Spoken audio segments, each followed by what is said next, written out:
Go. The Battle Strategies of the Civil War. By Jacob and Tristan. Before we go straight to the point, we must first know the advantages and disadvantages of the Union and the Confederacy, also known as the North and South.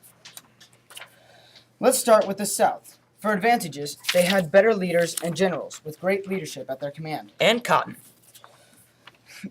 Most of the South was wooded, and since the Confederates knew the land much better, the woods provided a great amount of cover during the fight. They also had cotton. Plus, the troops grew up learning the skills that were easily applied during war, like hunting and horse riding. Did you say they had cotton? I have no idea. Well, they also had cotton. Plus, they were fighting for their independence. They also had a lot of cotton. Seriously, though, cotton played a big role in the South. It was the main source of economy for the South, and it was a main factor in almost bringing an alliance with Europe. Key word, almost, as other events caused Europe to change its mind. The North had a lot of advantages as well.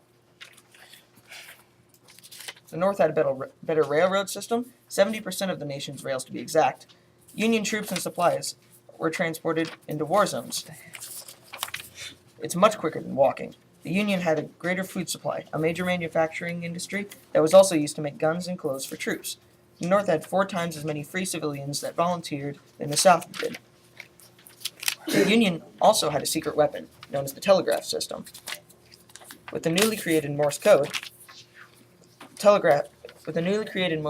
and the telegraph invention, both which I'm sure you've heard of, the North was able to get orders and updated battle maps quicker. This came as a huge advantage to the North because these communications lines were also followed by the railroads. 70%. The North had also more troops than the South had. Half of the South's population was in fact slaves. The disadvantages are pretty much the exact opposite of their advantages, but there are a few differences.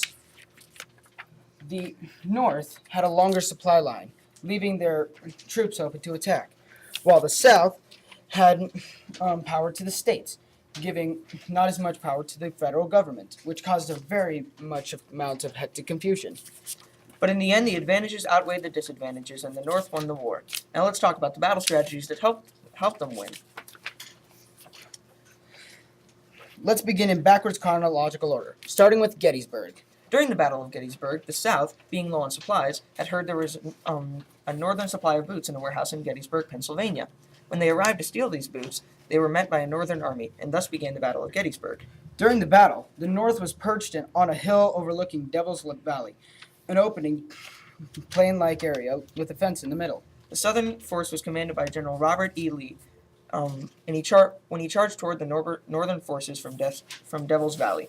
With nothing to hide behind, the South was mowed down by the North, especially when the troops arrived at the fence in the middle of the field.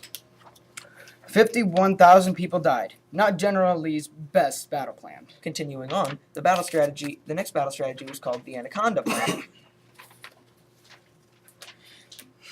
The Anaconda Plan was when the North surrounded the Confederacy with ship blockades and with soldiers on land. Once the North had the South, they would tighten their grip on the South, slowly choke it by cutting off its supplies. Now the last battle that we will talk about is the most ironic. This is the Battle of Fort Sumter. During the Battle of Fort Sumter, if you could even call it a battle, nobody was really killed in the initial Southern bombardment. But during the North's surrender, a cannon fired prematurely, killing 1 artillerist, and mortally wounding 3 other soldiers. The battle began when the South had just seceded from the Union. There was an act to capture or destroy each Union forts in the southern states. The last fort was Fort Sumter. The end.